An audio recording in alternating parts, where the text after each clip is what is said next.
गजपति जिला गुमा ब्लॉक अंतर्गत कृष्णचंद्रपुर स्थित पीएमश्री सरकारी एसएसडी उच्च माध्यमिक विद्यालय ठारे पीएमश्री उत्सव 2025 पालित हो जाइछि।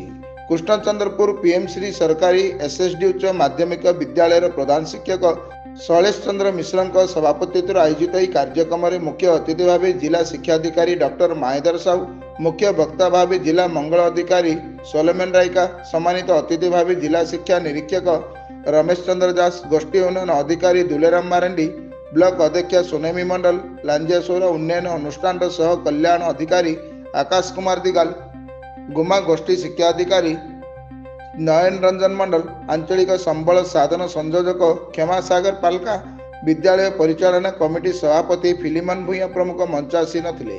विद्यालय विद्यार्थी अभिभावक एवं पूर्वतन छात्री मानक उपस्थिति रे सर्वप्रथमे अतिथि मानक द्वारा मंच उपरे विराजमान ठाकुर निकट में प्रदीप प्रज्वलन करा परे पीएमश्री उत्सव 2025 कार्यक्रम आरंभ होइतिला। छात्री मानक द्वारा विभिन्न ज्ञान कौशल माध्यम जिज्ञासा मेला, पीएमश्री बैंक, आकांक्षा छात्र परिषद दुकान मेला रे विभिन्न स्टॉल जरिया उपस्थापन कराइतिला।